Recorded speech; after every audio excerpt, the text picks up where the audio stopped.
Tulog pa si Santana.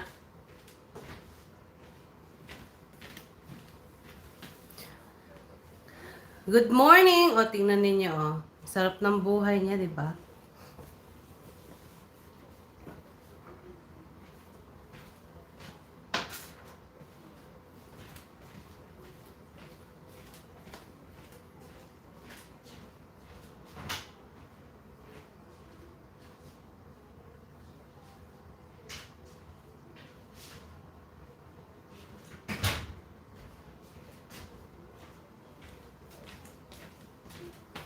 Good morning sa inyong lahat. Nag-iisno na naman dito sa amin. Hello, cousin. Anong ulam? Anong ulam nyo?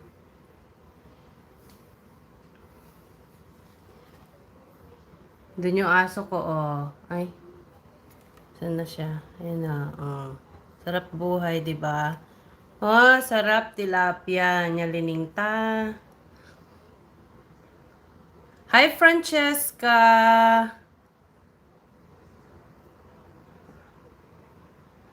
Kumusta na?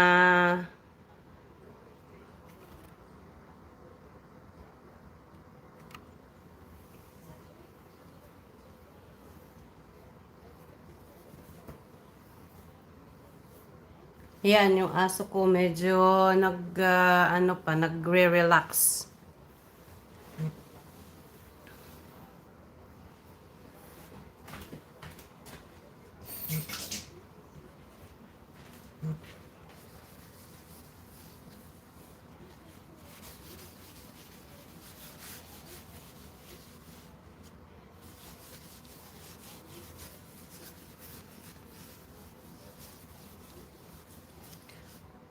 Kumusta, Mos? Join na kayo sa ating chikahan.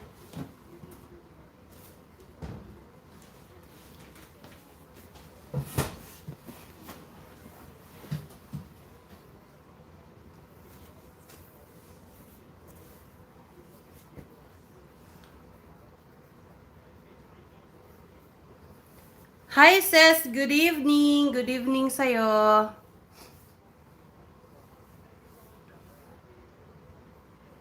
Good morning dito sa amin, 8:30. Parehas na tayo ng time.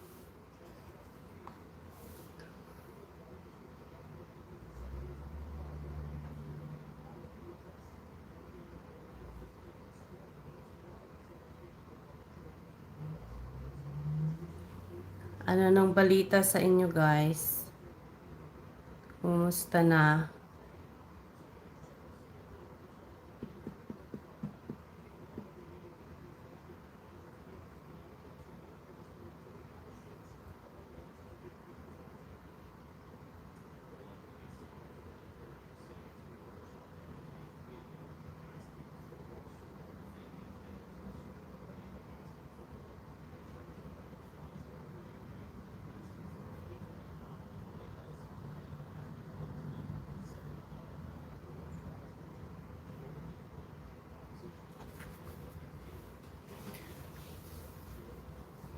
Mukhang busy pa yung mga tao kumakain.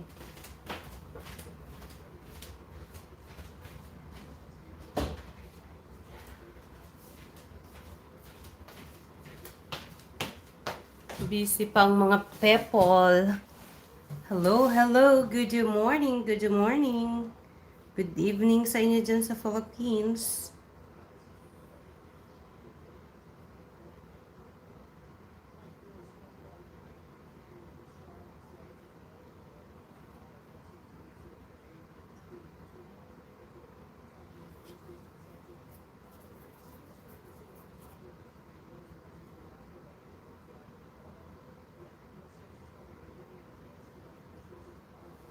Wow!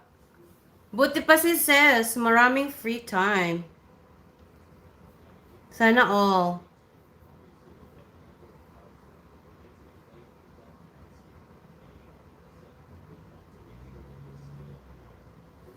Yeah, si Santana. Sarap buhay, oh. Naka-blanket pa siya, di ba?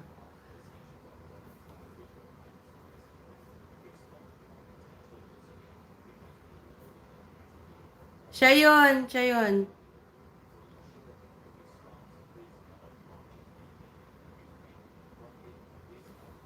Kasi nandito siya sa akin today.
Ano nangyayari dito?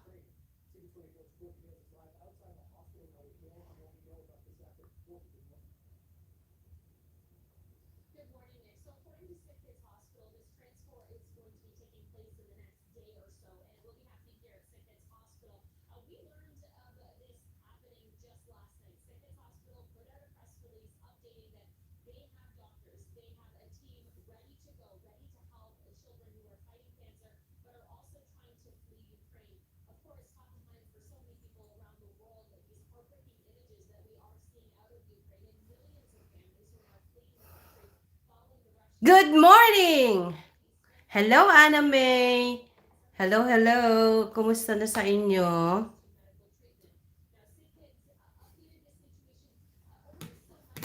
Nandito ako today sa kusina. Kasi nandun si Santana, oh. Ayan, si Santana. Nanonood kami ng news. Medyo malamig pa rin dito sa amin dahil nag-i-snow na naman. So, kumusta na kayong lahat?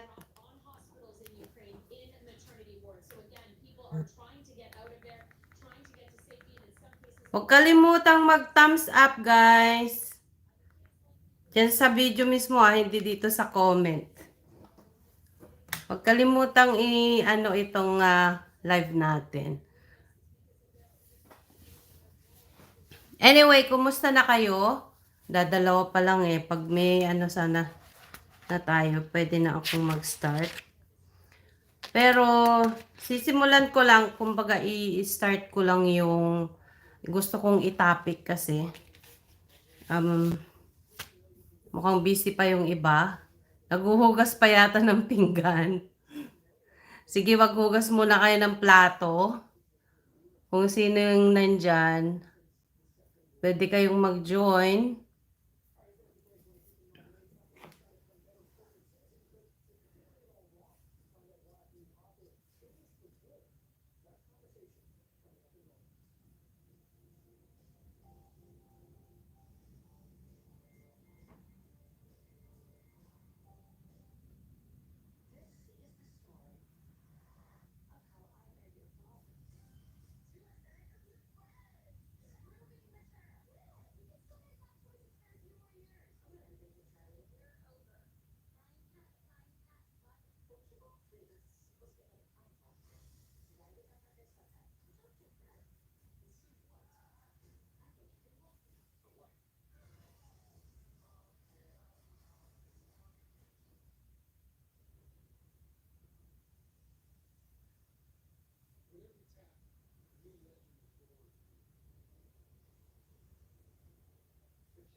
Ano na guys? Kumusta na ang buhay-buhay natin dyan?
Mag-hello nga po yung mga nandito.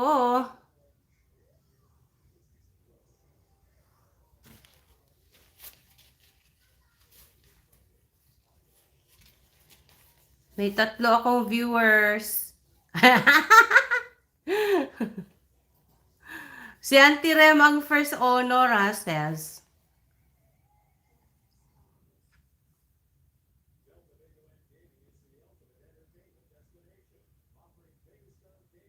Tapos na siyang kumain. Nakapaghugas na ba kayo ng pinggan?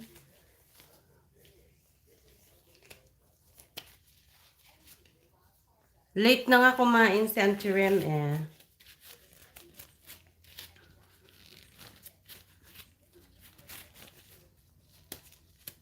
Mukhang busy ang beauty niya this time.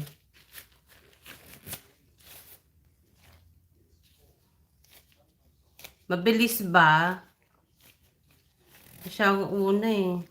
Lagi eh.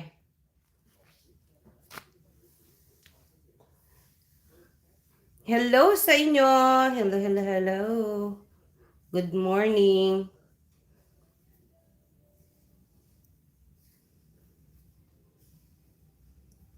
Bakit mainit na naman dyan? Sa Ilocos?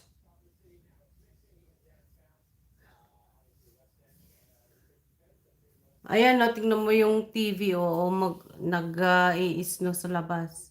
Summer na ba? Nako.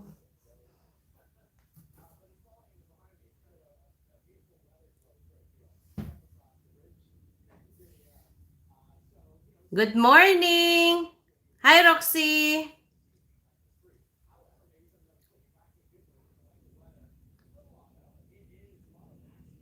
I-like nyo yung video, yung live, i-like nyo.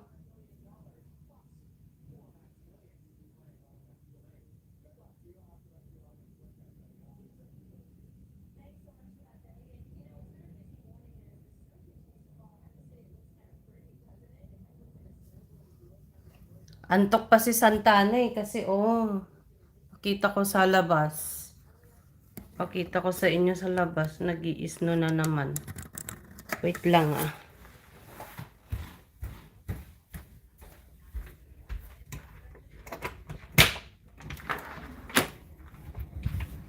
Oh.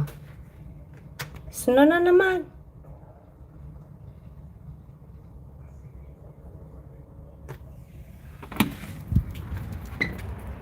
Oh.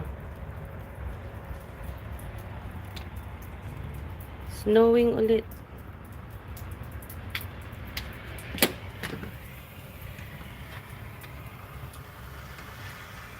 Malamig.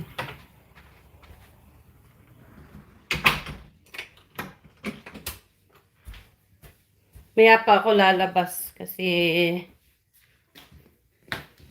Hello, Sister Flora!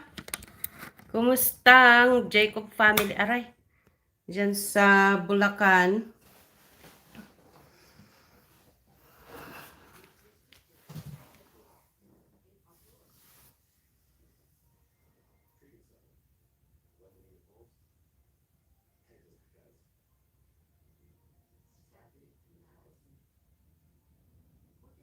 Anong mga inulam ninyo?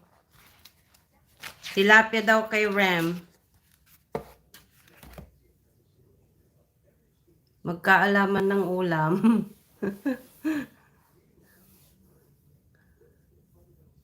Hindi pa ako nakakapagligpit konti.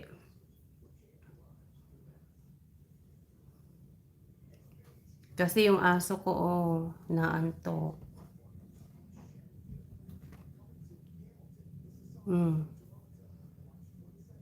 Dun siya,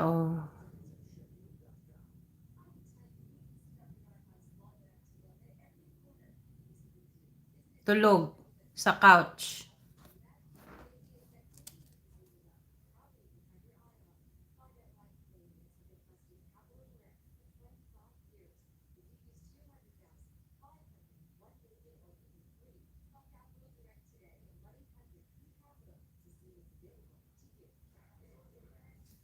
Parang tapos ka na sa mga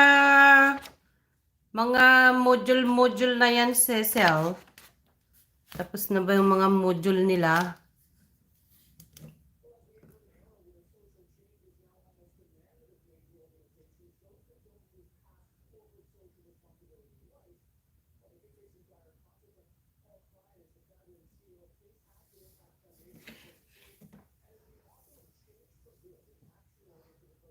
Malaki na yung yung rubber tree.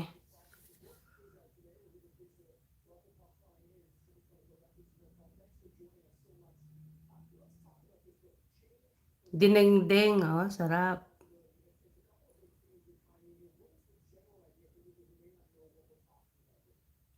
Tapos na mga tapos na pinagkakaabalahan at na mga module. Mag face to face na kasi, pabakunahan nyo na yung mga bata para makapag face to face na sila. Kawawa naman sila, walang natututunan sa mga module na yan. Para hindi rin sila lalong mahook sa mga gadgets. Kaya yung mga tanim ni Doming doon, meron siyang kalamansi, may rubber tree, tsaka malunggay.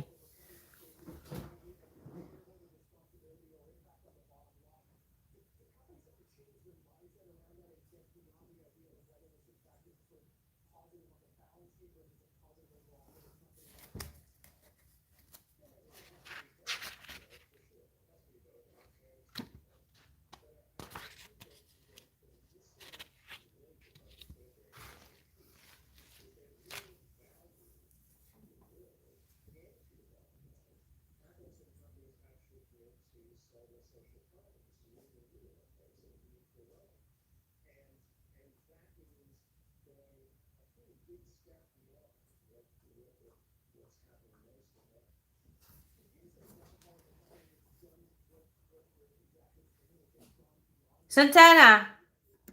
Hey, Santana!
Hi Cleng, kumusta na? Okay ka na? Hindi ka na nervyoso? Wow, hello world and hello Philippines. Ano yan, pang Miss Universe lang ang peg?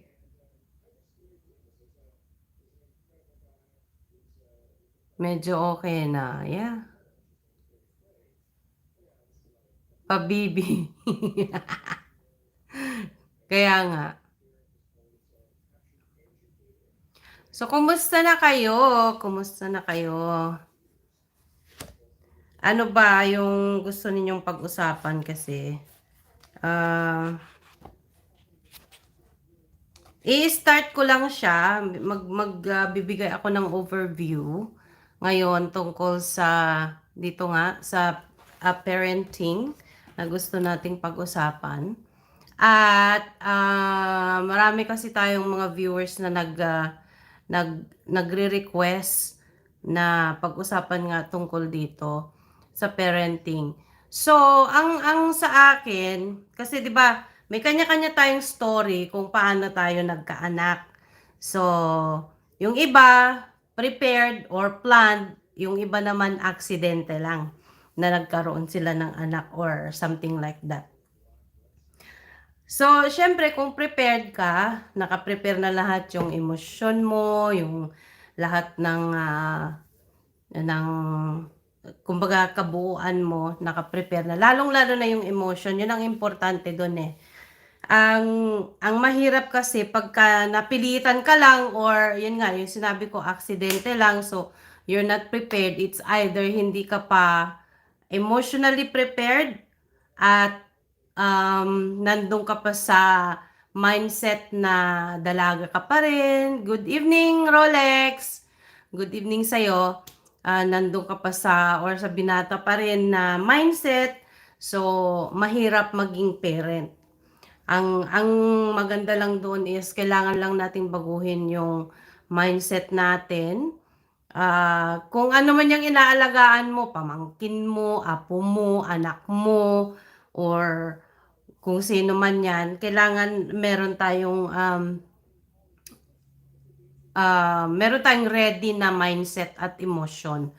Yung emotion kasi natin minsan sa pagpapalaki or sa pagdidisiplina ng mga anak is hindi siya naka-attach doon sa pagiging parent mo eh. Kasi 'di ba, kailangan nating alalahanin ano ba yung pakay mo nung ikaw ay kung nagplano ka kung nagplano ka na magkaroon ng anak. Eh kung hindi naman at na accidentally lang yan na nakipagrelasyon ka tapos nagkaroon ka ng anak, tapos hindi mo na alam kung anong gagawin mo or it's either bata ka pa kasi in my case parang ganun ang nangyari. Masyado pa akong bata nung, hindi naman masyadong bata kasi 20 plus na ako nung nagkaroon ako ng anak. Pero, yung mindset is hindi pa prepared doon sa mas malalim na pag, na, mas malalim na responsibilidad, kumbaga.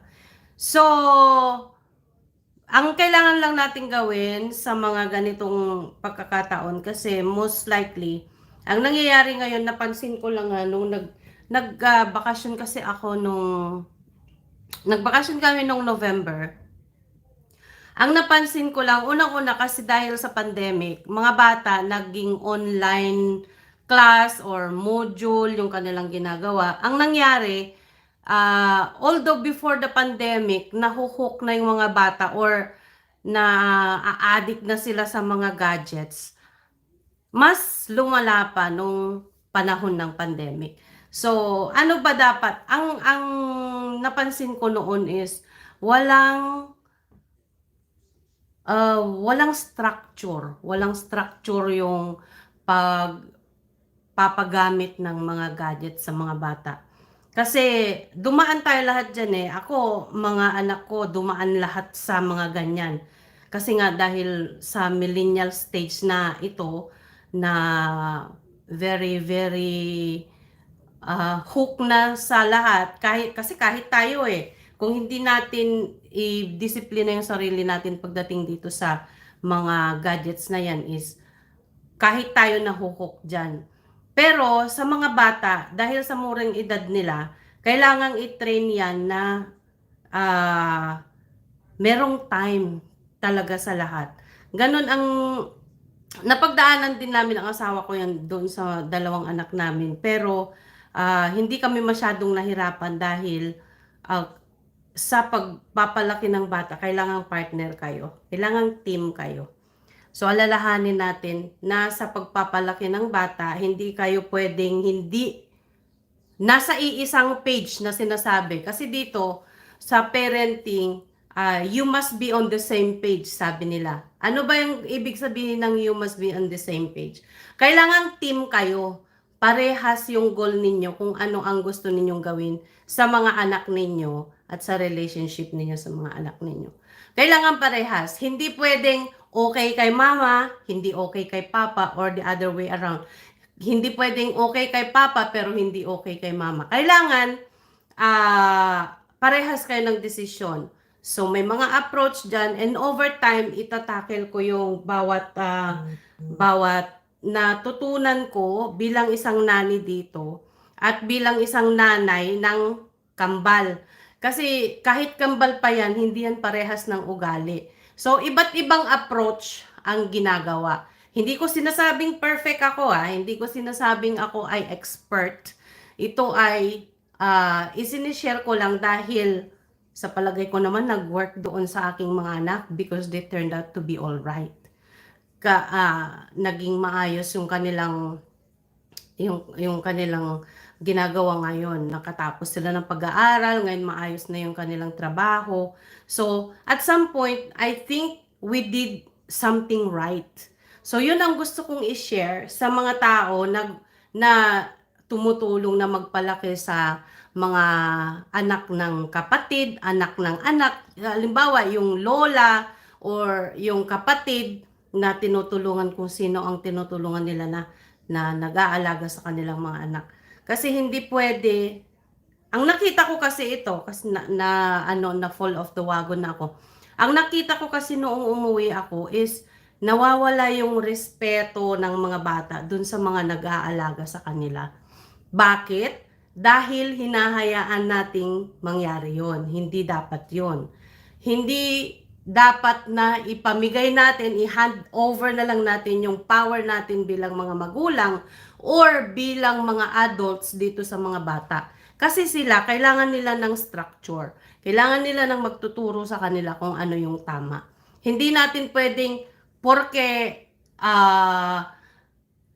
mas malakas yung boses nila sa atin is i-allow na lang natin na sila yung mag-manipulate sa atin. Sila yung magdesisyon para sa atin. Hindi Kasi kung hindi natin tinuruan yung mga bata sa mga dapat nilang gawin, ano pa ang i-expect natin sa kanilang mangyayari?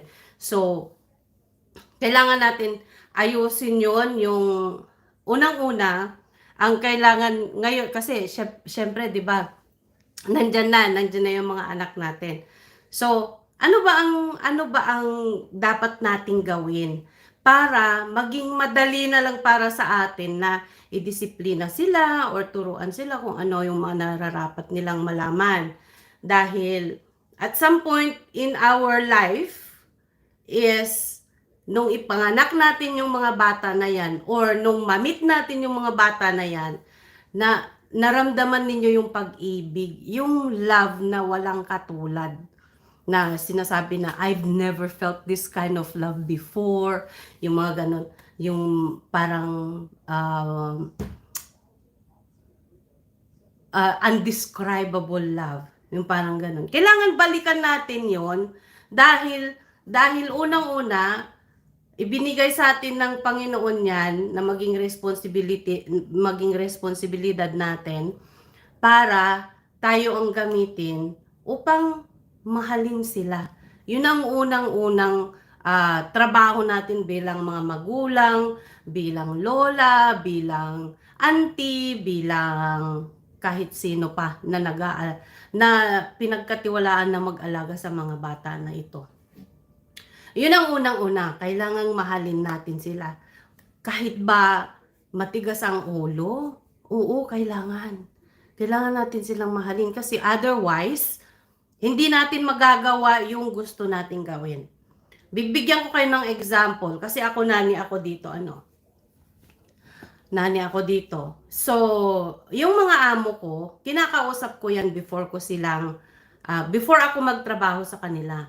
Kasi, kung hindi mag-meet yung aming expectation sa bawat isa, ay hindi mangyayari yung gusto naming mangyari. So, ako'y isang nani dito, ibig sabihin isa akong caregiver, ipaghalimbawa na lang natin sa isang tiyahin or lola na nag-aalaga sa hindi ko anak. So, pagka nag-alaga ako ng bata, I have to decide in myself na kailangang mahalin ko yung bata na yun. Not to the point na ma-attach ako ng masyado ha. Kasi ang emotion is different from yung emotional na ibinibigay natin is iba doon sa nararamdaman nating love eh. Kasi kung may pag-ibig, madaling gawin ang lahat ng mga ito. Dahil sabi nga, 'di ba, love conquers all. So, bago ako magtrabaho sa isang pamilya, pinag-uusapan namin kung okay lang ba sa'yo na ako ang magdidisiplina sa anak mo kasi ako ang kasama niyan maghapon. Ikaw naman ay nasa trabaho. Ano ang gagawin ko pag halimbawa hindi ako pinakinggan yan? So, allowed ba ako na idisiplina yan? Kasi ang isang nani or isang yaya or isang kasambahay na may kasamang bata doon sa bahay ay kailangan meron siyang authority na magdisiplina sa mga bata na yan kung wala yung mga magulang. So, yun ang pinag-uusapan, yun ang make sure ko pag ako ay nagpapalit ng amo or something. So, kung sasabihin ko sa kanila na, do you give me the authority to discipline your child if I see something that is not right with them? So, kung sabi nila, okay, yes Brenda, you are here because of that. Kailangan namin ng katulong na mag-alaga sa aming mga anak. So, everything is included. So, kumbaga, pati yung pagdidisiplina sa anak is kasama doon. Hindi pwedeng, kung nag-misbehave yung anak mo, is hahayaan ko lang. Ako naman ang kawawa kasi ako ang kasama niyan. Halos mas mahaba pa yung panahon ng kasama ko yung anak mo kaysa ikaw. O, sige Kleng, mag-close ka muna. So, mas mahaba pa yung panahon ng kasama ko yung anak mo kaysa ikaw. So, kailangan ibigyan mo ako ng authority. Otherwise, hindi tayo para sa isa't isa. Yun lang yun eh. Kailangan, pag kung sino yung nag-aalaga, yaya man yan, lola man yan, tiyahin man yan, nani man yan, kailangan yung may anak, bigyan mo ng authority yung mag-aalaga sa anak mo. Kasi otherwise, ang mahihirapan hindi ikaw na nanay. Although mahihirapan ka rin bilang nanay kasi mahihirapan ka magdisiplina eh. Pero kawawa naman yung nag-aalaga sa anak mo na maghapon or ng mas mahabang panahon. So, ganun lang ang kailangan gawin. Ay, ganun ang ginagawa ko sa mga alaga ko. Unang-una, ang dami na, sa tagal na naging nani ako dito sa Canada, ang dami ng klaseng ugali ng bata ang naranasan ko. So, bawat bata is iba-iba ang approach. Bawat edad, iba-iba rin ang approach. Hindi pwedeng yung 10-year-old mong anak is parehas lang ang pagdidisiplina mo doon sa 1-year-old or 2 years old. Meron niyang phasing. May phasing na sinasabi. Hindi pwedeng pare-parehas lang sila ng approach mo kasi iba't iba, unang-una, iba't iba ang mental development nila at pangalawa, iba't iba din yung kanilang emotional development. So kailangan natin lahat 'yun, i-consider natin lahat 'yun dahil hi. Hey, come away. Hi. How are you?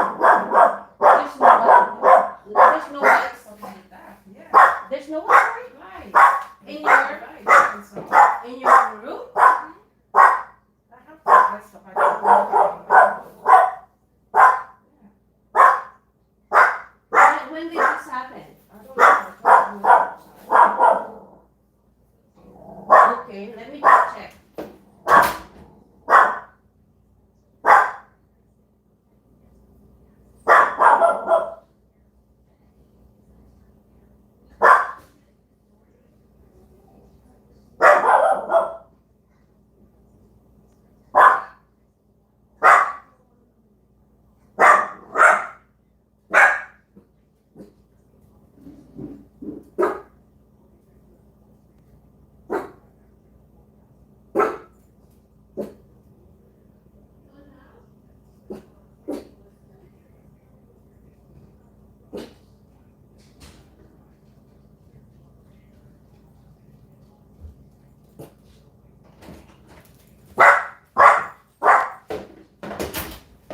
Santana, wait.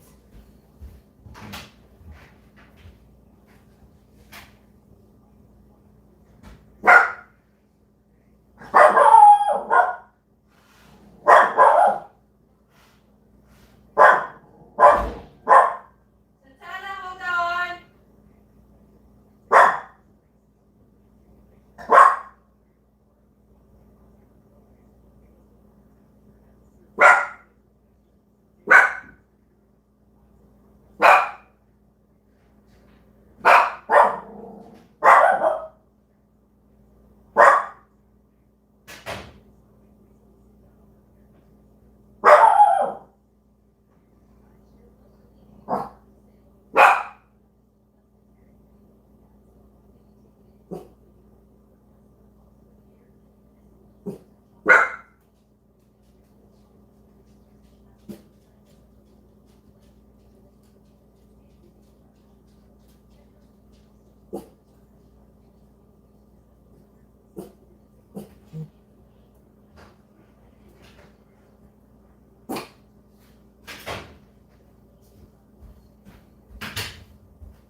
It's okay, Santana. Oh, sorry guys. Ano to?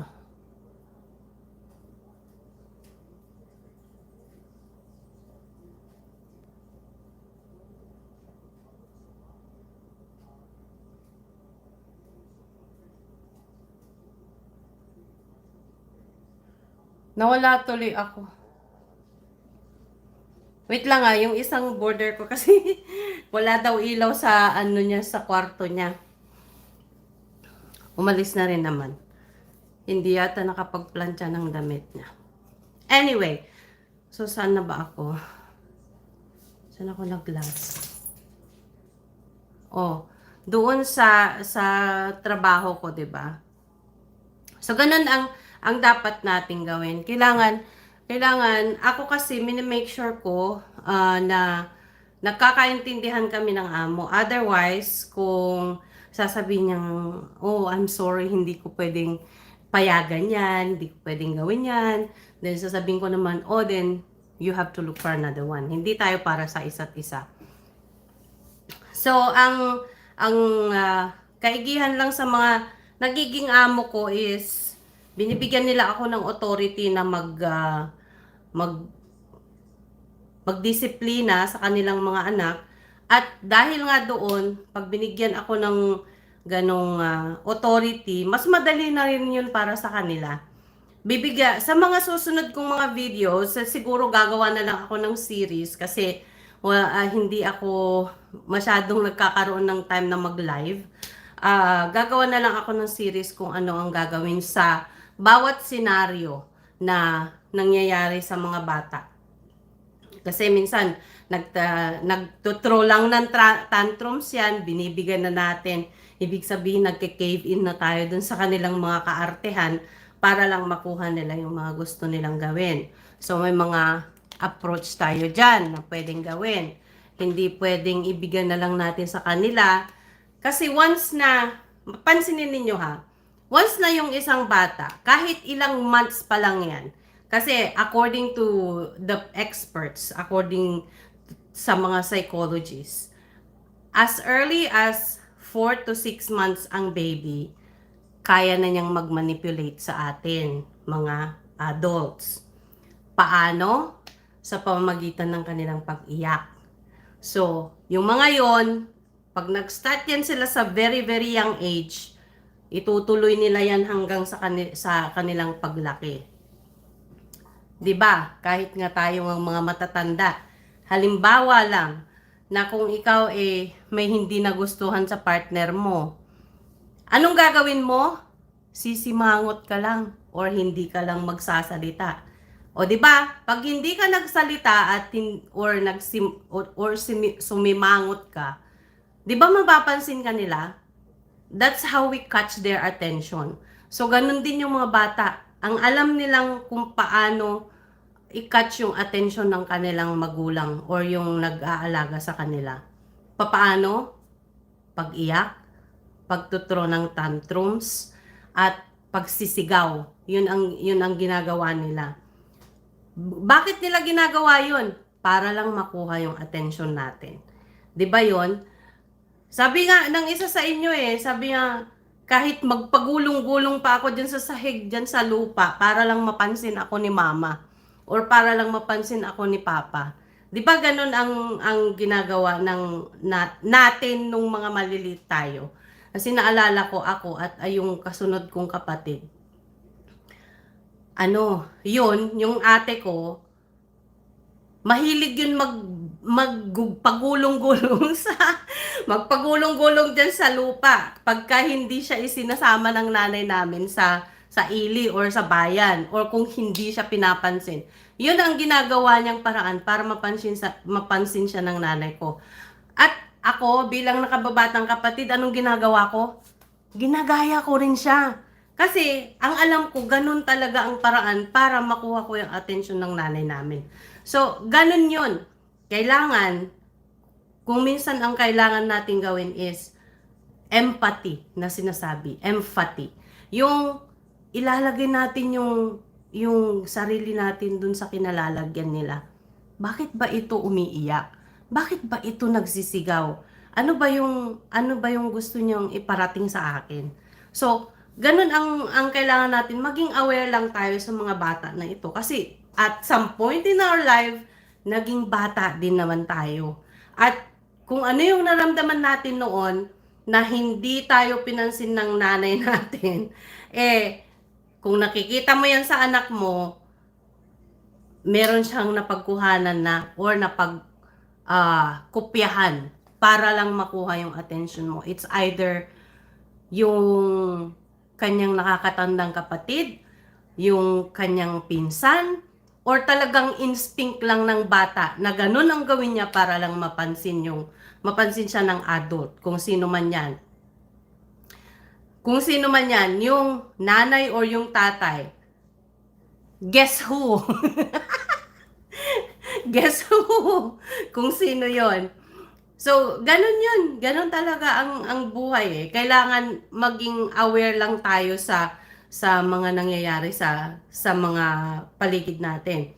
Sa lahat ng mga relasyon, mag-asawa at mga mag-asawa, husband and wife, magkapatid, magpinsan, magkakaibigan, lahat 'yan may mga impact dahil sa kung paano sila pinalaki ng kanilang mga magulang.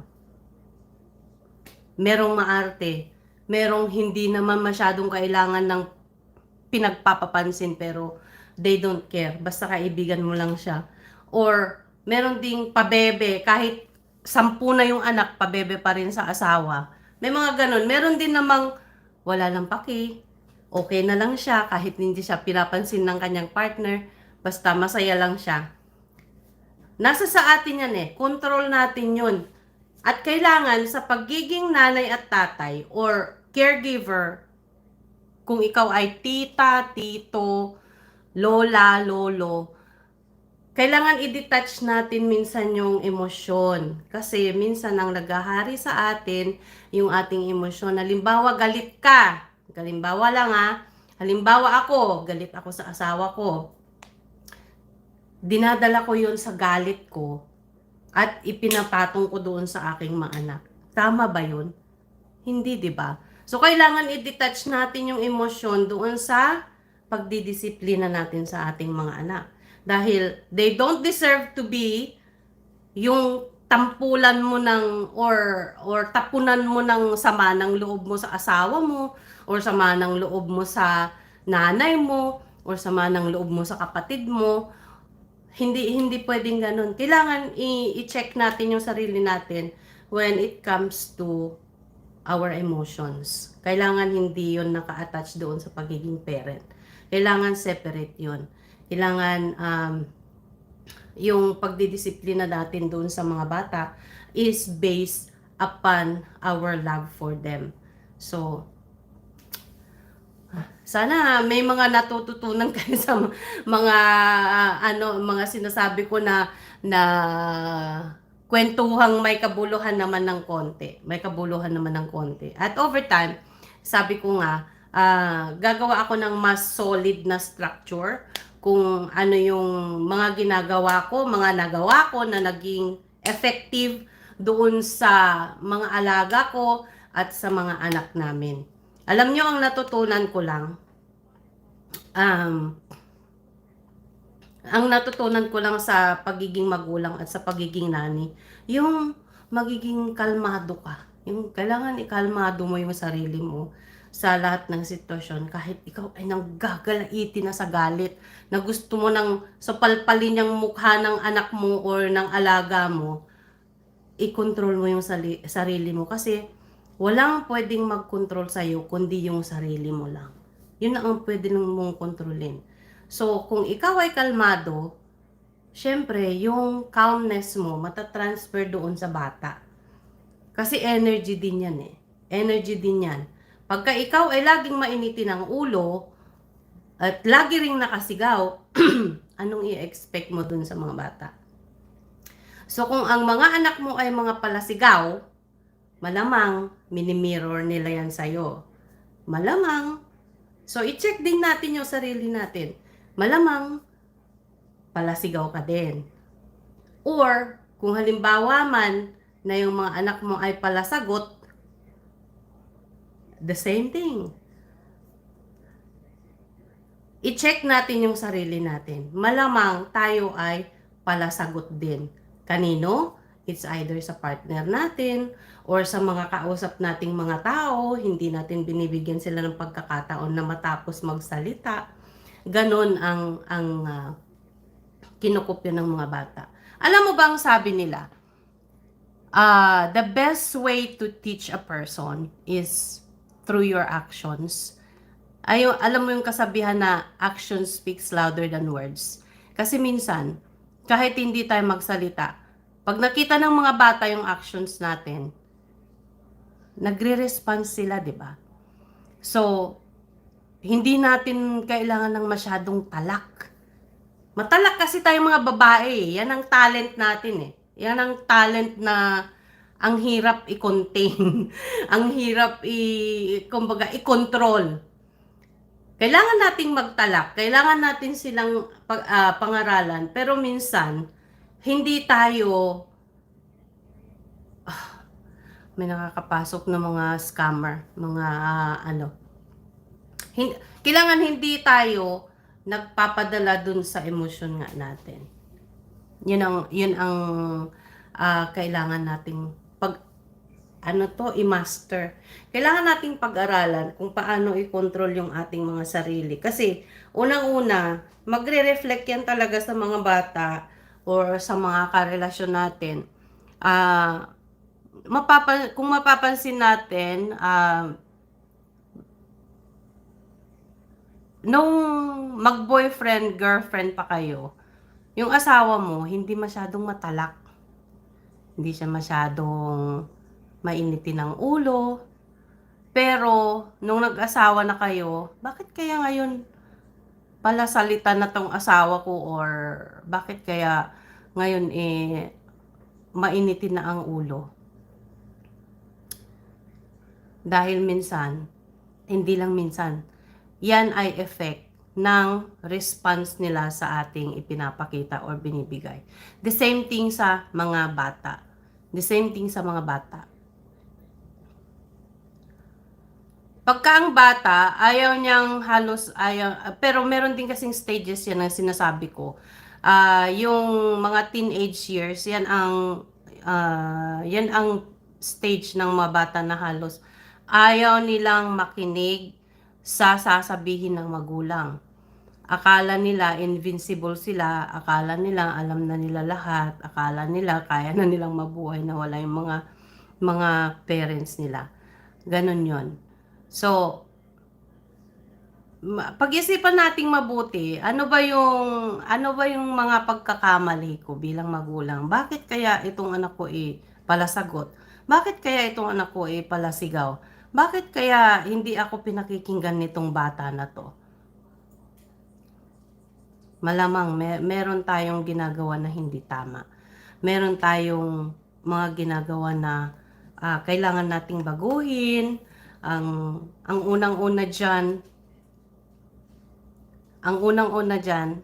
yung i-check natin yung ating emosyon. Kailangang maging kalmado ka. Kahit syempre kung hindi lang iisa, minsan nga yung iisa lang anak nagiging mainitin pa ang ulo. How much more kung more than one yung anak mo na inaalagaan mo. So kailangan maging aware ka doon sa feelings mo, doon sa emosyon mo, bago mo pasukin yung pagdidisiplina or pakikipag-usap sa kanila. Kasi may mga tamang paraan yan. Pagka nagsumasagot yung mga bata sa atin, di ba, naku, talagang umuusok yung tenga mo, na umiinit yung buong katawan mo. Pero hindi kailangan salubungin yung ganong nila. Pagkatapos ng pagsabat-sabat niya sa'yo, pag disrespect niya sa'yo, kausapin mo siya afterwards. Hindi yung during na sinasabat ka niya, hindi yung panahon na nandun siya kasi wala, parang power struggle na yun Power struggle na sinasabi. Hindi mo siya matatalo dahil at some point ikaw ay magi-give up dahil naiinis ka na, talagang napupuno ka na, at minsan diyan din nagkakaroon ng violence or yung pagsasakitan. So kailangan lang na maging kalmado tayo sa mga ganyang sitwasyon. Kasi ako, sabi ko nga sa inyo, ang dami ko ng karanasan tungkol dyan. Meron pa nga akong naging alaga na meron siyang konting problema sa kanyang control. May control issue siya. So, malaking tao siya. Pero yung isip niya, isip bata. Mga pagkakataon na ganun, medyo alanganin na yung safety mo, kailangan professional na yung makipag-usap sa'yo. Pero yun nga, yung sinasabi ko sa inyo, kailangan na maging aware lang tayo. At uulitin ko hindi ako expert, hindi ako psychologist, hindi ako professional pero basing on my experience lang ako. Disclaimer lang baka mamaya may magsasabi na naman sa akin na hindi ka naman professional psychologist or ano man yan, or disciplinary ng mga bata. Pero ang sinasabi ko lang is basing on my experience naman sa mga naging alaga ko, naging maayos naman sila. Kahit nung dumating ako sa kanilang pamilya, may konting problema or may konting hindi pagkakaunawaan ng magulang at anak. At ang parenting, hindi yan nag-i-stop pagka malaki na yung mga anak mo. Tuloy-tuloy yan, kahit hanggang maging lola ka, maging lola sa tuhod. Tignan mo yung nanay ko, ano na yun, may apo na nga yata sa talampakan yun. Hindi yun tumitigil sa pagiging nanay sa amin. Basta nanay ka, buhay ka pa sa ibabaw ng lupang ito, yung pagiging nanay at tatay at caregiver mo is hindi yan natatapos doon. Matatapos lang yan pag wala ka na dito. Kaya, Huwag mong sabihin, kailan kaya matatapos itong ano na 'to. Kailangan lang marunong tayong mag-handle. Yung pagha-handle lang kailangan nating matutunan kasi, eh. Ang unang-una na gagawin ninyo, sabi ko nga, ay kailangan nating balikan yung pakiramdam nung bagong ipanganak natin yung mga batang 'yan. Yung pag-ibig na naramdaman natin nung ipanganak natin yung mga batang 'yan or nung una nating ma-meet yung mga bata na 'yan. Tapos pangalawa, i-separate natin yung emosyon natin doon sa pagdidisiplina sa kanila. Huwag nating daanin sa galit or daanin sa kasiyahan din, kasi minsan hindi rin maganda na ididisiplina mo sila habang masaya ka. Eh syempre habang masaya ka, lahat na lang okay. Habang pag ikaw galit, lahat na lang hindi pwede. Parang ganon. So, i-separate natin yon. Tapos, ang pinaka-importante talaga is, ano ba yung trabaho natin bilang mga magulang nila? Ang trabaho natin bilang magulang is mahalin sila kahit na anong mangyari. Parang ganong talaga ang ano niyan eh. Pero, yung pagdidisiplina is kasama doon sa pag-ibig. Kasi hindi mo naman didisiplinahin yung isang tao na yan kung wala kang care sa kanya.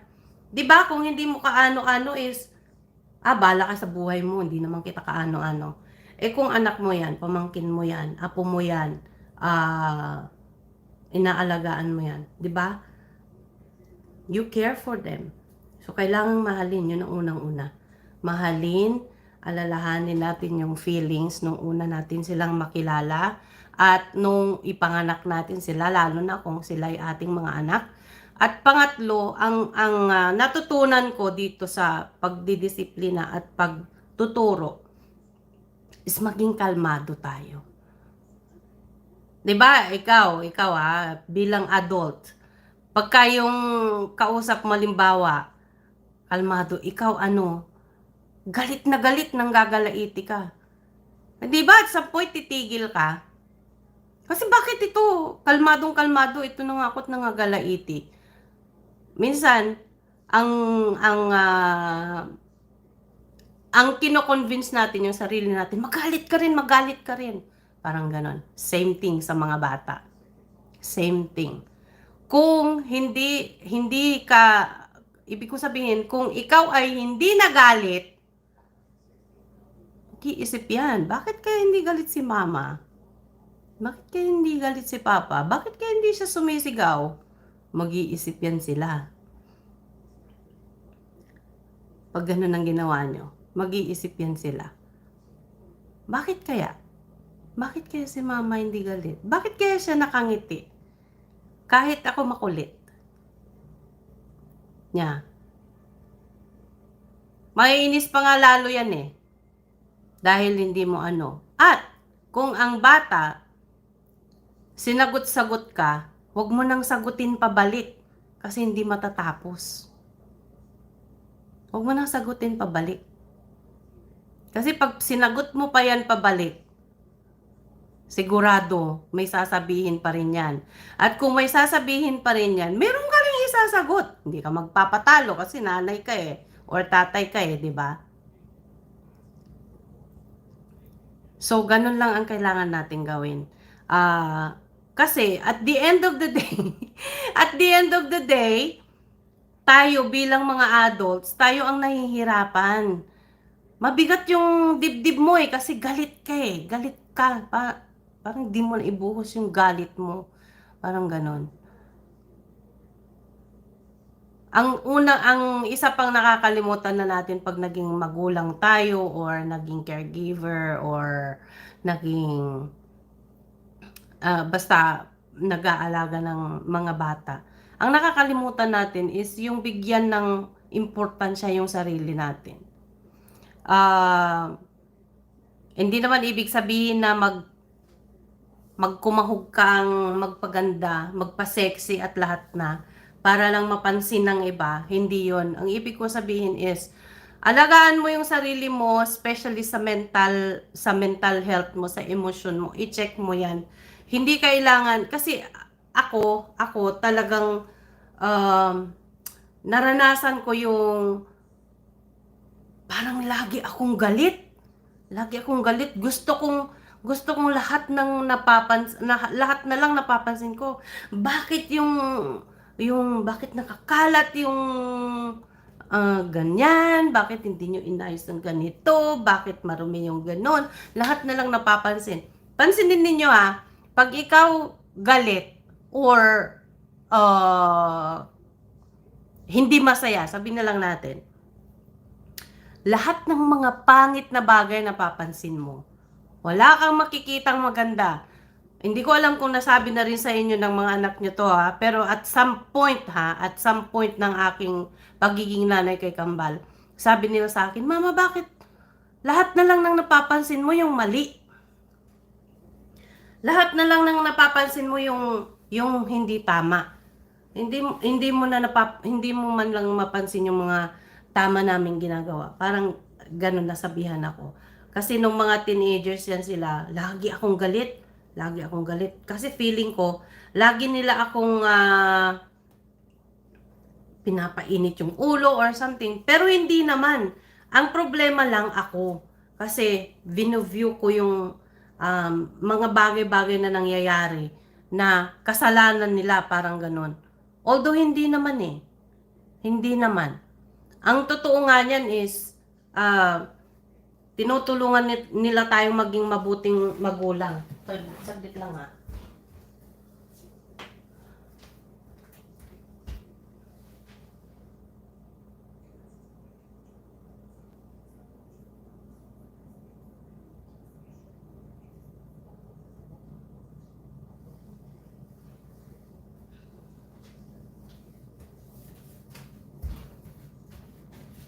Yung aso ko, sarap ng higa niya.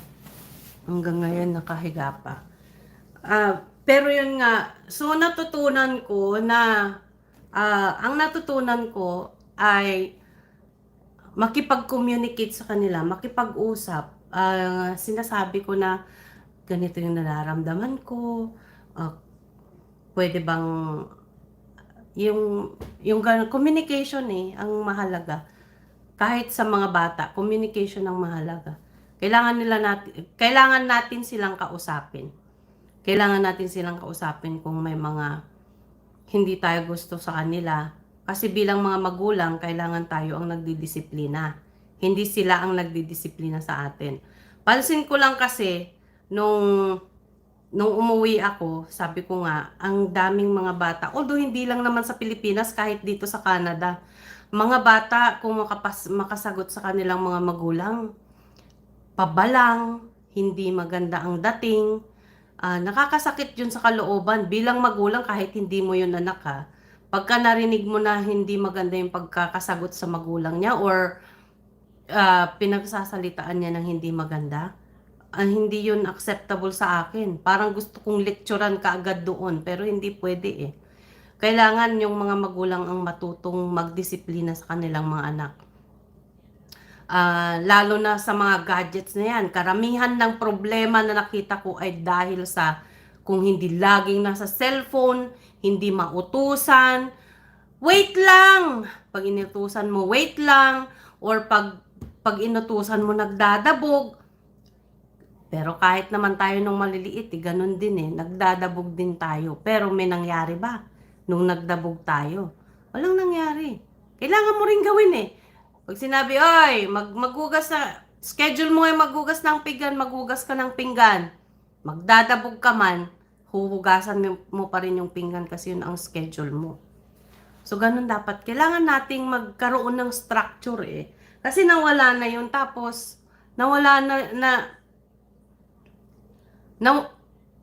word of the year yan, wait lang. Kaya nawala parang ipinamigay natin sa ating mga anak yung karapatan nating mga magulang bilang magulang nila magdisiplina sa kanila. Hi Lot! Bilang magdisiplina sa kanila Hindi yun dapat Hindi yun ganun. Kailangan tayong mga magulang ang pakinggan nila.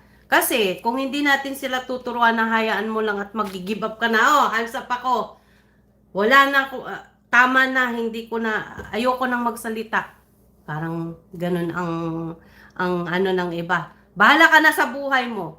So, syempre, pag ganun ang ginawa natin, nag-give up tayo, walang mangyayari. Kasi sabi ko nga sa inyo, ang pagiging magulang hindi nag-i-stop pag malalaki na yung mga bata. Tuloy-tuloy yan. Tuloy-tuloy. Whether it's emotional support, mental support, financial support, kung meron kang maitutulong financially, that's good for you and for them. Pero hindi yun nag-i-stop doon. Hindi yun nag-i-stop doon.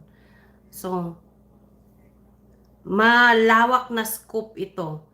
Malawak na scope yung pagiging magulang. Talaga, Bakleng? Oh, di good for you.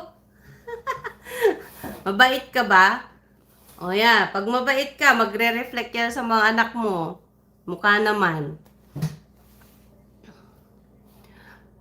So, ganun lang talaga gagawin natin Kailangan nating kuhanin, we should take back our power as parents. We should take back our power as parents. Huwag nating hayaang yung anak natin ang mag-manipulate sa atin. Huwag nating hahayaan yon. Kasi ano nang mangyayari pag hinayaan natin na parang ikaw na yung pinalaki ng anak mo. 'Di ba? Hindi tama 'yon. Hindi tama 'yon. Kailangan nating ayusin. Ngayon pa lang na maaga pa. At kailangan din nating i-check yung ating kailangan din nating i-check yung ating mga sarili. Yun ang sinasabi ko eh. So yung kung magagalitin ka, kailangan mo na rin sigurong i-check yung emotional state mo or mental health. Kasi hindi tayo magsasucceed sa pagpapalaki ng mga bata kung ibe-base natin yun sa ating emosyon. Sabi ko nga sa inyo. Ako, sa totoo lang, syempre, sa experience ko bilang magulang ni Kambal, wala ako sa kanila ng napakahabang panahon. Ano ba ang,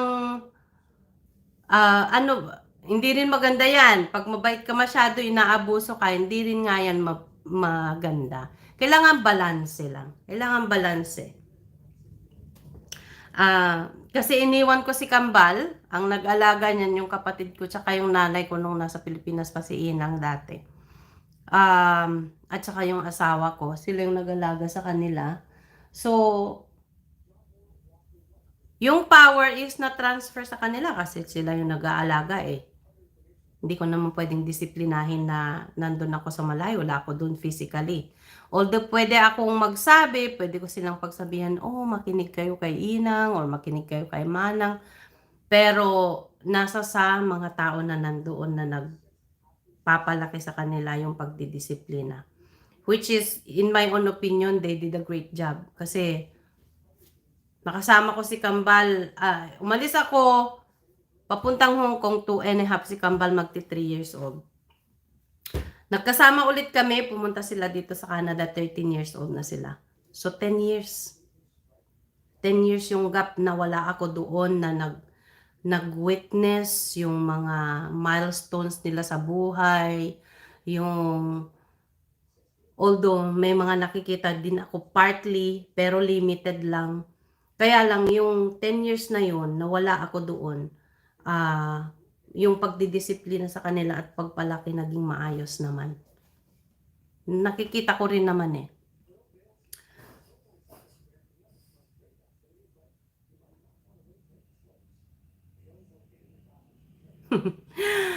Ang ganito yan yan sabi ko nga sa inyo, yung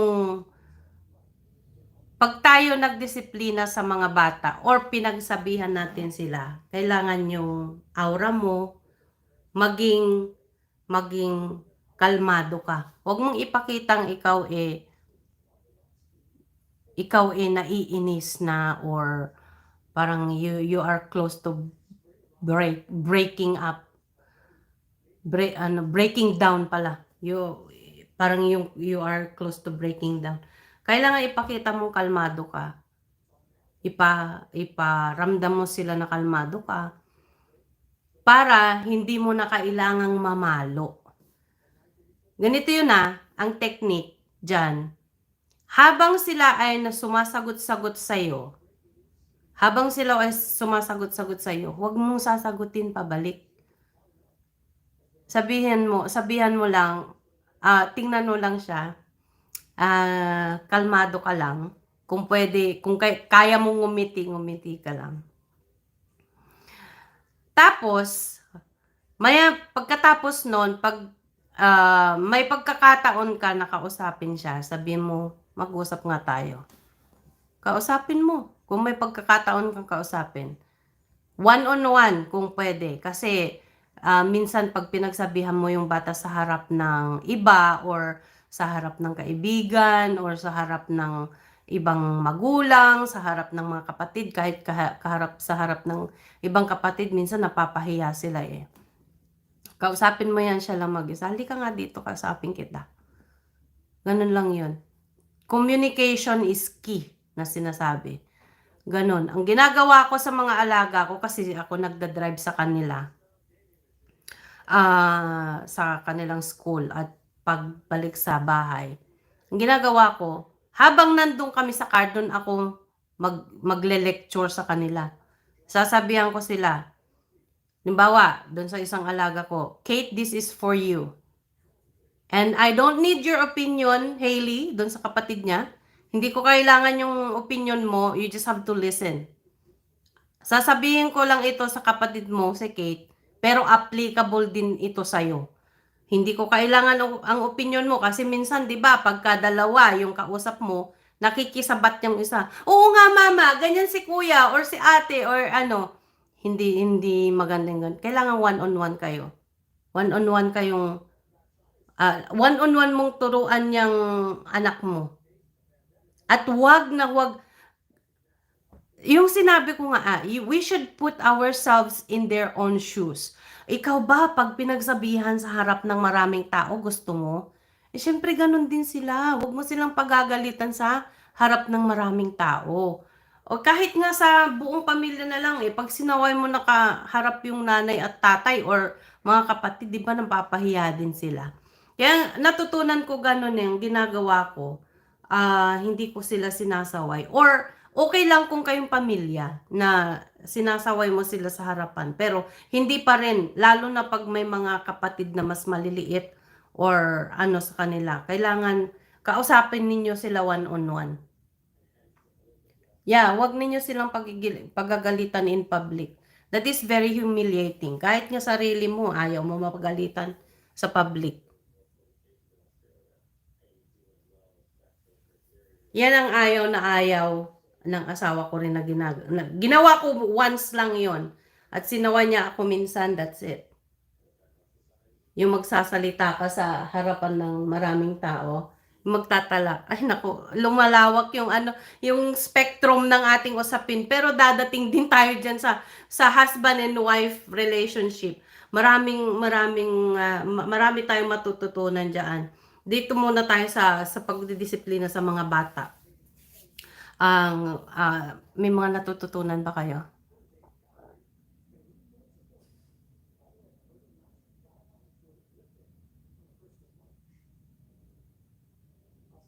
Parang walang sumasagot May mga natutunan ba kayo? Yan.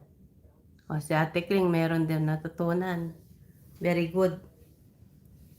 Sana naman makatulong sa inyo ito kahit paunti-unti or konti lang. Remember lang talaga yung yung bakit ba tayo nagdidisiplina ng anak? Ano ba ang role natin bilang mga magulang sa ating mga anak? 'Di ba para mahalin yan sila? Kahit anong mangyari, kahit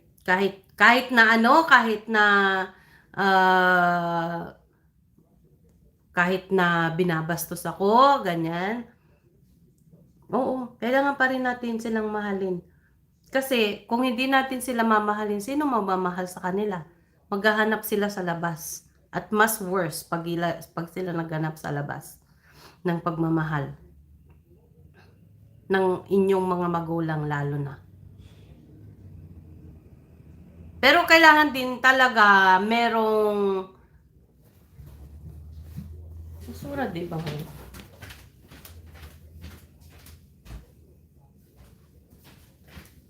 Pero pero kailangan din talaga balance. Balance lang, kailangan balance eh. Kasi 'di ba pag hindi balance, tumataob. Pag masyado ka namang yun nga yung sinabi ni Clay. Pag masyado kang mabait, inaabuso ka. Pag masyado kang walang pakialam, nagiging barumbado naman sila. So kailangan balance eh. At yung ano, yung balancing act natin is yung ating love. Love talaga. Love talaga.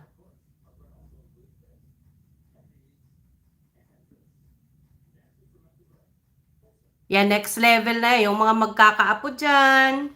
Next level na ng ano yan, ng parenting yan.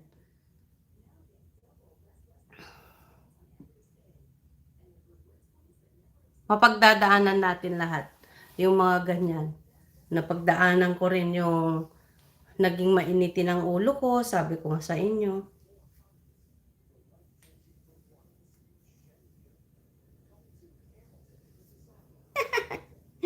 Kaya-kaya mong i-balance yan, Kleng. Kasi, hindi naman pwedeng ano eh, hindi naman pwedeng lahat na lang eh, okay sa'yo. Parang ganun. Kailangan ano, para maging maayos, para maging maayos. At para ma-prepare natin yung mga bata sa next phase ng kanilang mga buhay. Huwag nating isipin na napaka ano ko na parang napaka ano to tawag, napaka-stricto ko na masyado, parang gano'n. Hindi. Kasi alalahanin natin na may nalalaki yung mga bata at sabi ko nga dun sa mga amo ko na maliliit pa yung mga anak, sabi ko, enjoy your child while they are young. Kagaya niyan, enjoyin ninyo yung, kung may mga maliliit kayong anak, enjoyin ninyo yung time na ngayon ay maliliit pa sila. Kasi pag lumaki na yan, magbabago na yan lahat. Mamimiss mo na yung bata pa siya, na hindi mo pa sinasaway, na nakikinig lang siya. They won't stay the same. Lalaki rin yan. Magiging nanay din sila or tatay at some point in their life. Kaya nga natin sila pinapangaralan at dinidisiplina ngayon para pag sila ay nandun na sa stage na magkakaanak, magkakaapo, lahat na ng stages, alam nila kung ano yung gagawin nila. Tama pala si di ba? Tayo nga, tama pala si nanay. Dapat pala hindi ako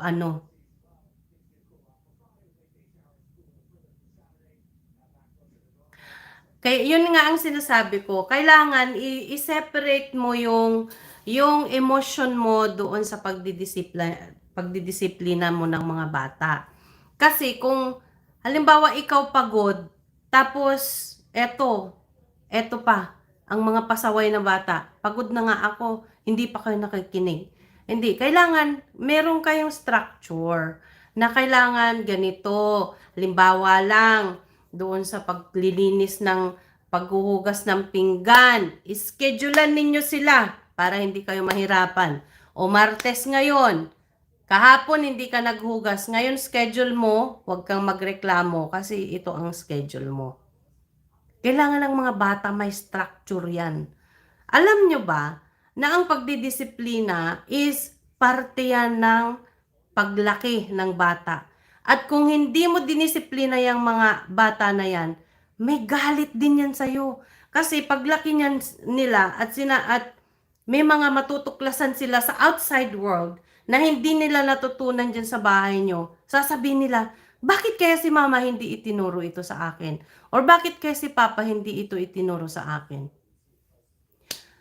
Ako mahilig ako manood ng mga videos regarding, yung mga ah, mga crime stories or something like that. Ang laging sinasabi ng mga bata na nagiging pariwara, mga yung mga kriminal, halimbawa, sinasabi nila, hindi ko kasi naramdaman ang pag-iingat, pagmamahal at pagtuturo ng isang magulang. Kasi bakit? Lalo na yung mga barumbado, hindi ka makakakita ng, bihira lang kung meron man, bihira lang kung meron man kang makikitang barumbadong bata or tao na lumaki sa magandang pagpapalaki ng magulang. Kahit ikaw ay single parent, kahit ikaw ay caregiver lang, kahit ikaw ay nanny lang, or kahit ikaw ay pinagkatiwalaan lang na magpalaki sa mga bata na yan.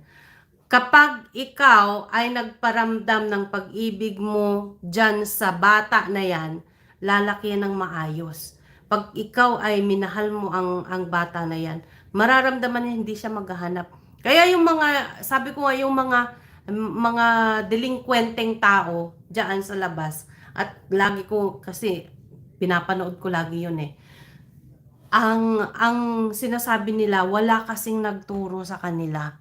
Kaya wag tayong magsawa na magturo sa ating mga anak. Kasi sa kanilang paglaki, maaalala nila yan. Hindi nila pwedeng sabihin wala namang nagturo sa akin yan kasi kaya ganito ang ginawa ko. Hindi. Merong nagtuturo sa kanila. At ito na nga, sana maraming makapanood dito sa video na to na mga bata na walang nagtuturo sa kanila kung paano lumaki ng hindi menace sa society, na hindi siya delinquente. Parang ganun. Hindi ko lang ma-explain masyado sa Tagalog eh. Dahil itong mga bata na to, magpapasalamat yan sa iyo afterwards. Sabi ko, lagi dun sa mga alaga ko, pagka naiinis sila sa akin pag pinagsasabihan ko, at kahit yung mga anak ko, nung mga teenagers sila, kasi that stage, between 16 and 19 or between 13, sabi nila nating 14, ako between 14 and 19 years old. Yan ang pinaka-crucial stage na kailangang alagaan ninyo sa pangaral yung mga anak ninyo, kasi ang akala nila, kaya na nilang i-conquer yung world. Oh, kaya ko na magtrabaho, kaya ko nang maghanap buhay, kaya ko nang buhayin yung sarili ko. Pero hindi nila alam, hindi lang ganun kasimple ang buhay. Hindi lang ganun kasimple ang buhay, sa outside world lalo na. Eh kung walang magtuturo sa iyo sa tamang paraan kung paano makimingle sa labas, ang kalalabasan mo, magiging problema ka ng society. Right? So, sa karamihan ng mga delinkwente ganun, hindi nila naramdaman yung pag-ibig ng kanilang mga magulang sa pamamagitan ng pagtuturo. So, huwag kayong magsasawa. Mga anak nyo yan eh. Mga pamangkin nyo yan, mga apo nyo yan. Kaya huwag kayong magsasawa. At some point in their life, sabi ko nga sa mga anak ko, nung mga time na yon, kasi lagi ko silang pinagsasabihan, siguro araw-araw, yun ang sinasabi ko, mama, yun na naman sinasabi mo. Kasi sabi ko, nakakalimutan ninyo eh, kailangan kong ipaalala sa inyo. So, sabi ko, I know you don't wanna hear it. I know, galit kayo sa akin, lalo na yung mga alaga ko pag pinagsasabihan ko. Just remember that I love you, that's why I'm doing that. Kaya kita pinangangaralan at pinagsasabihan. It's okay if you hate me now. You can thank me later. You can hate me now. I don't have a problem with that. But you can thank me later. Kasi I'm pretty sure na afterwards, pag ikaw ay nagkaroon ng mature na isip, magpapasalamat ka sa akin. Oh, Brenda, thank you for telling that to me when I was 10 years old. Or nung ako ay 8 years old or 12 years old. Salamat at pinaalalahanan mo ako ng mga panahon na yon. Kahit hindi yung magulang nila, kahit ikaw caregiver, yaya, nani, ano ka pa man, tiyahin, lola, lolo, lalo na kung ikaw ay magulang. Yun ay, yun ang responsibilidad natin bilang mga nakakatanda, bilang mga magulang. Mahalin natin ang ating mga anak. 'Di ba? Sarap ng pakiramdam, right? Yes. Hate me now, thank me later. Word of the day yan. Hate me now, thank me later. Pero sa mga older stage na yan, mga 13 and above hanggang 19. Kasi once they hit 20, magbabago na yung face nila yan. Babago na ng pananaw nila sa buhay kasi medyo nagmamature na sila. Hindi pa completely, pero at the age of 25, I can remember it myself. Naalala ko nang ako ay between 20, kasi nag-asawa ako 22 eh.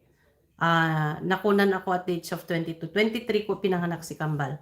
So, 23, parang, I know, may anak ako, may responsibilidad ako, pero parang wala pa sa akin yun.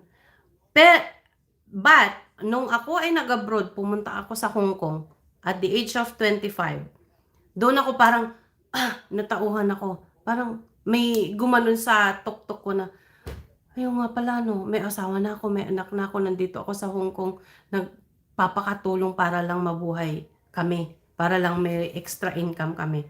Kasi that time meron namang trabaho yung asawa ko. Pero it wasn't enough. Kambal yung anak namin. Doon, magbabago ang pananaw ng mga bata. Once they hit 25 years old, magbabago na yan.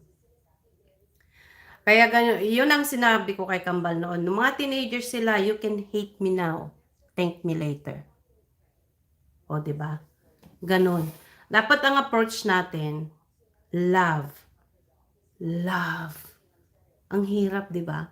Ang hirap magmahal, lalo na kung mga tao or mga anak mo is pasaway, palasagot, laging pinapainit yung ulo mo. Pero sabi ko nga, the only thing we can control is ourselves. Yung tayo, kontrolin natin yung, nawala ba sounds? Bakit?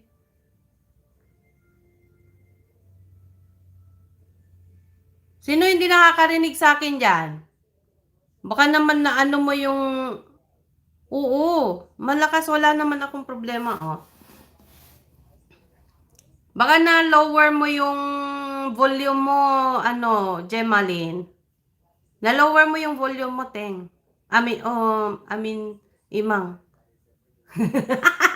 Parang nagsawa na yung sipi mo sa kakapakinig ng pangaral, ng hindi naman pangaral. Ng sharing. Sharing.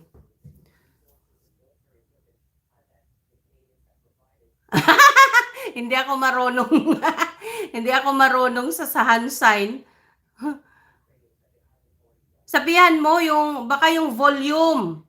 Imang, baka yung volume mo baka na-mute mo na yung cellphone mo. Ay, hindi naman na-mute, baka napatay mo na yung sound. Pero ganun talaga ang buhay natin bilang mga magulang, bilang mga nakakatanda, bilang mga adults. Hindi natin pwedeng takasan yan kasi nandyan na yan eh.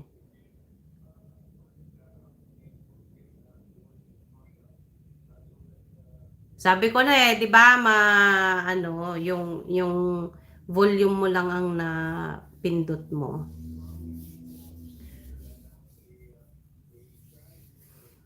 Kaya sa mga makakapanood nito na mag-aasawa pa lang, na nagbabalak na magkaanak, yung mga may asawa na nawala pang mga anak, ayan, i-ready nyo na yung sarili ninyo emotionally. Oh, hi Mayan Martin, watching from Masbate. Thank you for joining us. Sana mapanood ninyo ito from the start at sana marami kayong matutunan sa mga isinishare kong experiences. Pero gagawa ako ng mga series para lang magkaroon ng structured order ng parenting. Ngayon naka-live lang ako dahil may time ako this time. At i-share ninyo itong video na to pagka na-post ko dito sa aking page or sa aking channel. Kung may mga kakilala kayo, kaibigan, kamag-anak na kailangang marinig para lang maging mas madali para sa kanila yung pagdidisiplina sa mga anak. Kasi hindi naman iyan itinuro sa atin sa school Hindi naman kasi yan tinuro sa atin sa school. Kukuhanin mo na lang yan na course pag ikaw ay may anak na. Parenting courses, parenting classes, may mga parenting books. Kung nagbabalak kayong magkaroon ng anak, magbasa ka na ng mga books tungkol sa parenting kasi hindi siya madaling trabaho. Hindi siya madaling trabaho.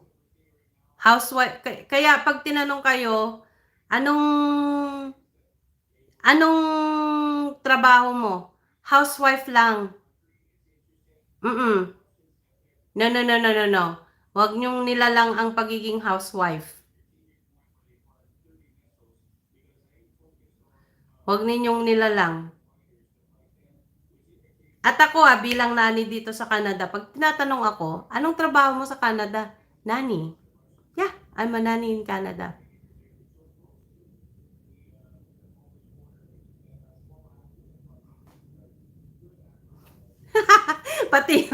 pati yung cellphone ni Ibang narindi sa parenting. Ganyan kaya ang mga anak mo naririndi rin sa'yo? I wonder. So, kailangan yeah, hindi siya madali, pero the process is very interesting. The journey is very exciting. Kailangan lang na tama yung mindset. Kailangan lang na tama yung mindset natin. Yun ang kailangan nating itama. Unang-una yung sarili natin. Kaya sabi ko nga sa inyo, we have to take care of ourselves first bago tayo makapag-take care ng iba. Kasi 'di ba ito ewan ko kung lahat kayo naka-try na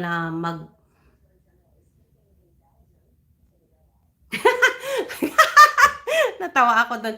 So, ito ay example lang example lang dito sa topic natin about parenting. Na sinasabi kong we have to take care of ourselves. Ihalin tulad ko doon sa, ewan ko sa inyo kung lahat na kayo ay travel na through airplane or not. Pero isa ito sa instruction. Doon sa airplane, pag ikaw ay magte-take off na. Pag ikaw ay magte-take off na, sasabihin sa'yo, in case na may turbulence or something na kailangan may babagsak yung yellow parang bell na ganyan na oxygen something na itatapal mo dito sa mukha mo. You have to put it on yourself first bago mo tulungan yung bata na kasama mo, bago mo tulungan yung matanda na kasama mo, bago mo tulungan yung mga hindi able na katabi mo.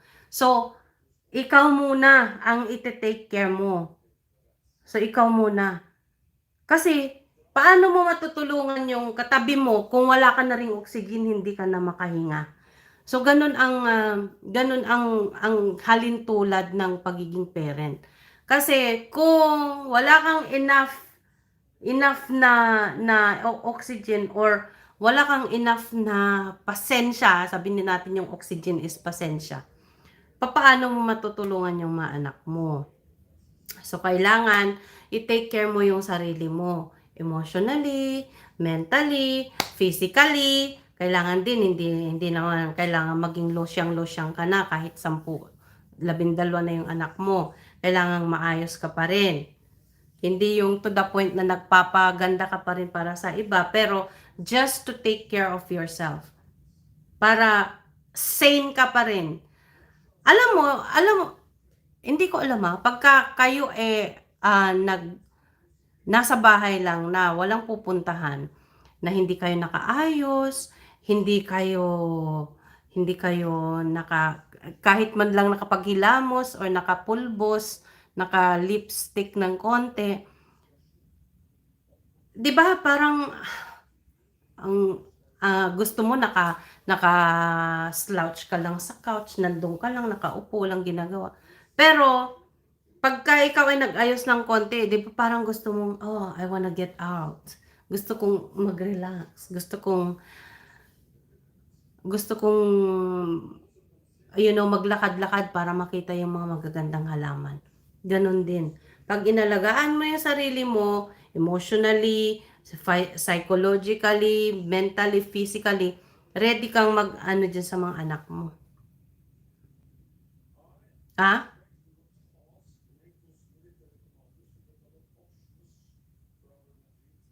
Sabi ko sa inyo hindi madali ang maging magulang. So, yung mga nanonood diyan na balak pa ring balak pa lang mag-asawa or magkaroon ng anak, yeah. 'Pag nagkaroon kayo ng anak, huwag huwag ninyong sabihin na hindi ko sinabi sa inyo na ano, ready ka na? Huwag kayong babalik sa'kin na sabihing, nakaka-depress, nakaka-ano pala, ano 'to, nakaka-tired pala, nakakapagod pala,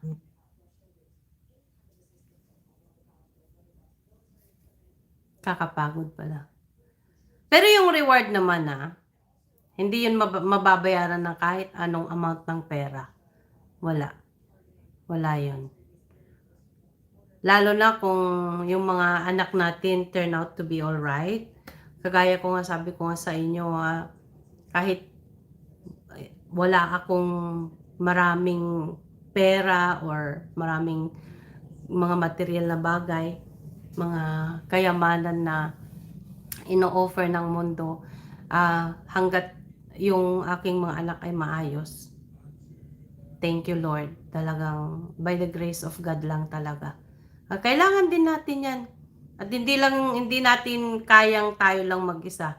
Kailangan natin ng guidance lang ni Lord talaga. Siya ang nagbibigay ng karunungan para tayo ay gumawa ng kung anong tama para sa mga bata. Kasi at the end of the day, bilang mga adults, tayo ang responsable para sa kanila Magre-reflect 'yun sa atin kung anong klaseng tao naging yung, mga anak natin, 'di ba? Kaya kung naging maayos yung ating mga anak kahit hindi tayo mayaman, 'yan, mas higit pa sa yaman, mas higit pa sa yaman na materyal. Kaya alagaan nating mabuti ang mga anak mga bata, kahit mga pamangkin mo lang 'yan or mga apo mo 'yan or ikaw ay nani or yaya, pag-ingatan yung mga bata.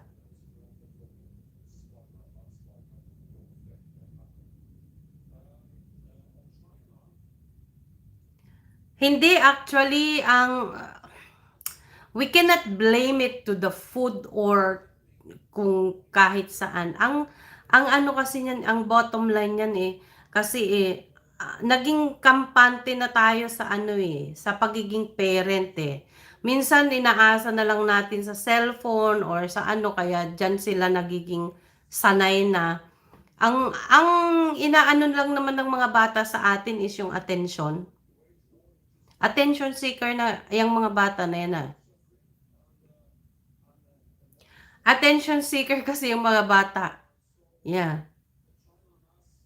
Mga KSP yan, gusto nila pinapansin mo. Kaya, maglaan kayo ng time, maglaan kayo ng time para sa inyong mga anak na kalaro nyo siya kahit 30 minutes lang. Okay, sabihin mo, okay,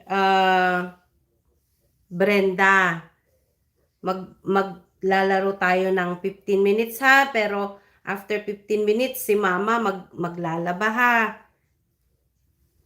Maglaro ka lang dyan na ano, maglaro ka lang or pagtulog yung bata. Depende yun sa edad eh. Oo nga, walang nanonood na may asawa, ano ba yan? Puro naman mga dalaga. Pero anyway, kidding aside guys, sana may mga natutunan kayo. At ako din is, I don't know when, pero iiba na yung stage ng parenting ko din pag nagkaapo na ako kasi ikakasal lang isang kambal this year. So, hopefully magkaapo na ako next year. Ibang klaseng level na naman yon, ibang phase na naman yon.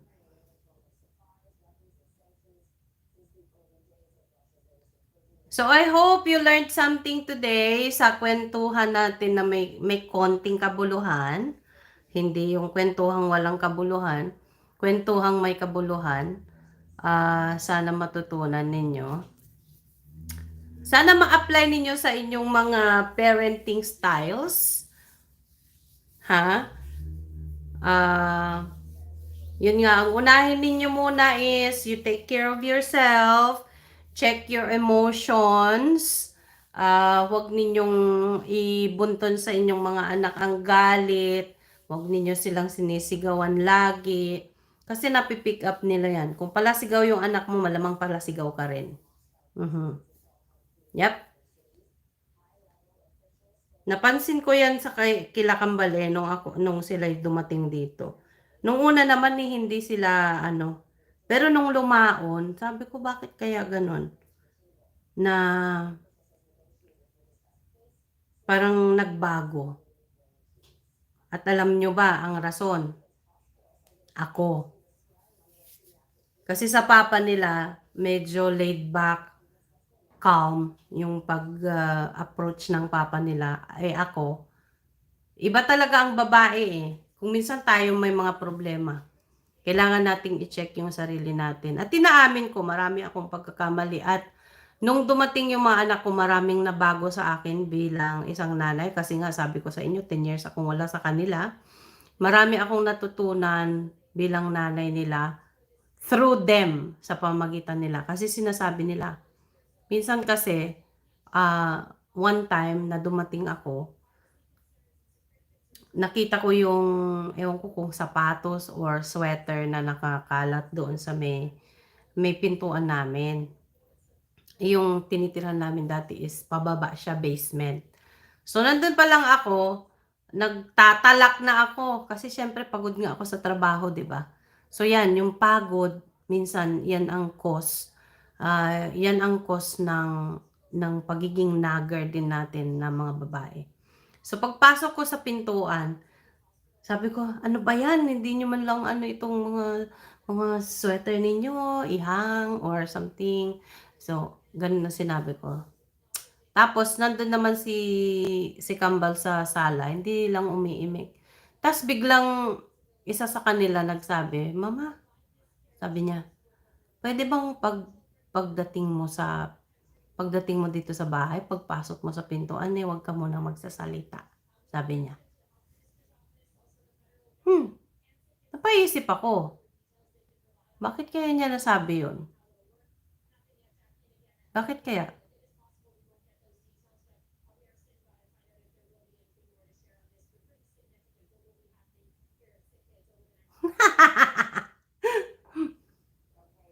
Bakit kaya?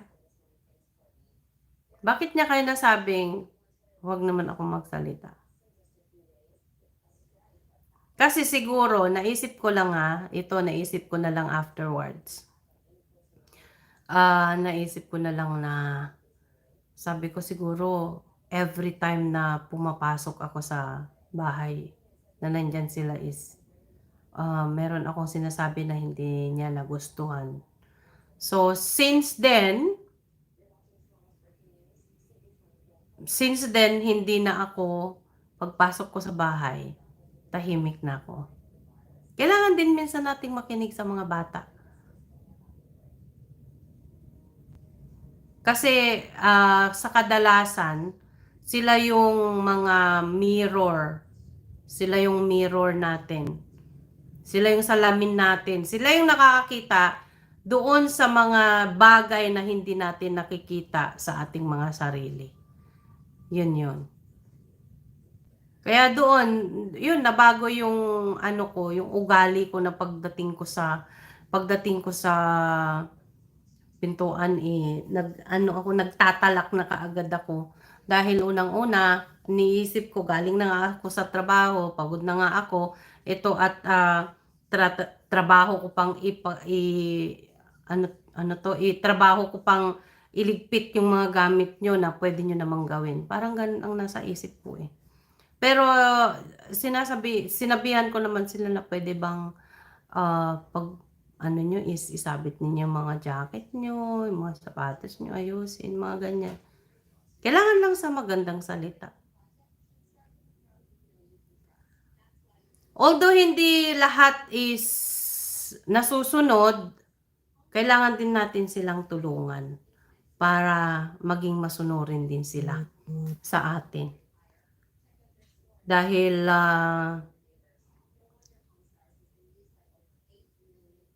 while we are teaching them, we are also learning something from them.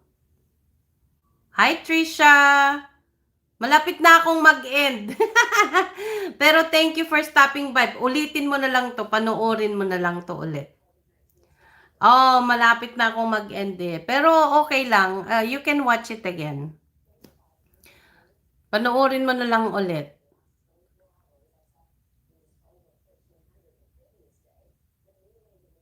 Oo. Yeah, for sure marami ring manonood nito afterwards kasi hindi lahat may time na manood during night time. Meron din namang mga nanonood during the day sa kanilang free time. Ala,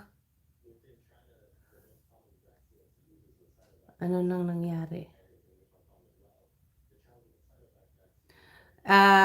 So anyway guys, thank you for listening. Sana may mga natutunan kayo.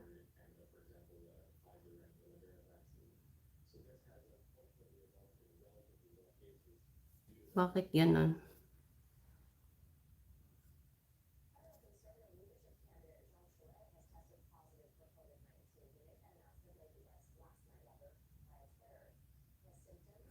Oo nga, pinagkakaisahan nyo si Tita Remy ha.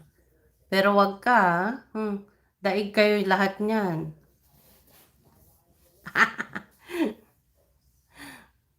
Wag kang Imang, alisin mo yung ano mo na yan.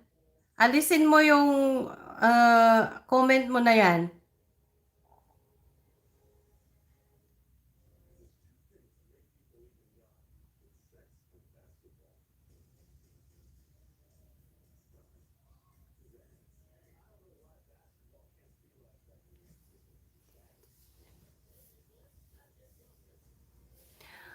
Isa pa yan. Nako.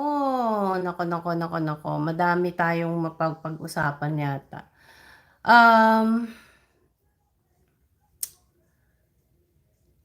May priorities eh. Alam nyo ba, ako, sabi ko sa inyo, nani ako dito, no? Alam nyo ba na pagka nandyan yung mga bata, kahit hindi ako makapaglinis, mas importante yun sa amo ko. Ay. So, dapat ganun din tayo. Pag nandyan sila,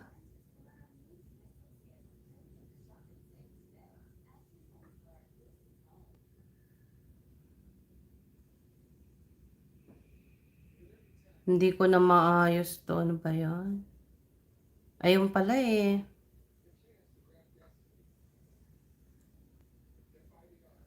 Di okay lang, Trisha. Pwede mong panoorin ulit ito. I-rewind. Ano mo na lang, i-start mo na lang. Pagkatapos kung i-close itong live, pwede mo siyang panoorin ulit. Oo, gawin ko na lang 2 hours para ano siya, maayos siya.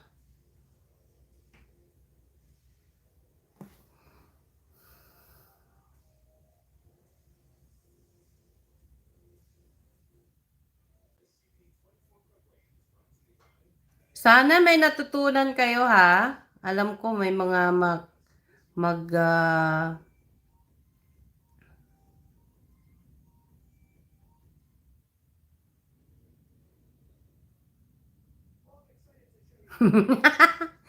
single at walang iniintindi. Ayan, si Auntie Remy.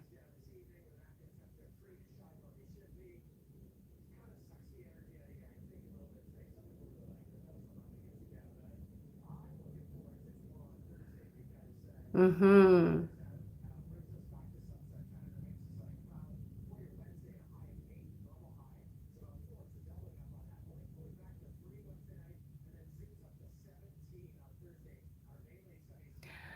Um,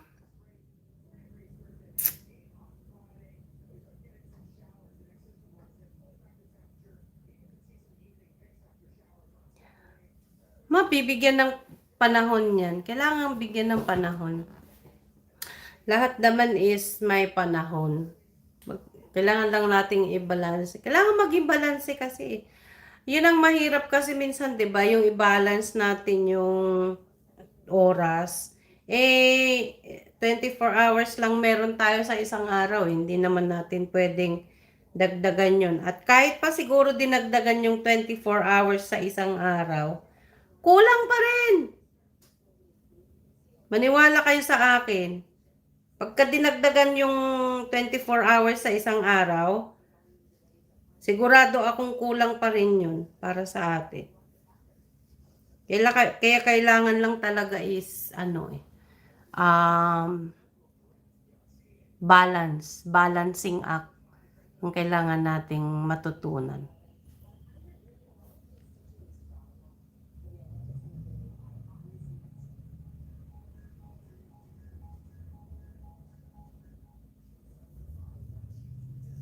Bye guys! Okay, have a good night's sleep. Have a good night's sleep. Don't let the bed bugs bite. Maraming salamat ulit sa inyo and don't forget to share itong video na to if you think some people will learn from it. I-share nyo na lang sa inyong mga kaibigan, kamag-anak at kung sino pa. Good night na sa inyong lahat dyan sa Philippines. I don't think meron akong viewer dito sa Canada. Pero anyway, magandang araw pa rin sa inyo kung panoorin ninyo ito after. Bye everyone! Don't forget to smile and be kind always. God loves us all. God bless you everybody. Bye! Magandang araw, magandang buhay. Next time again. Bye-bye na. Bye-bye na sa inyo.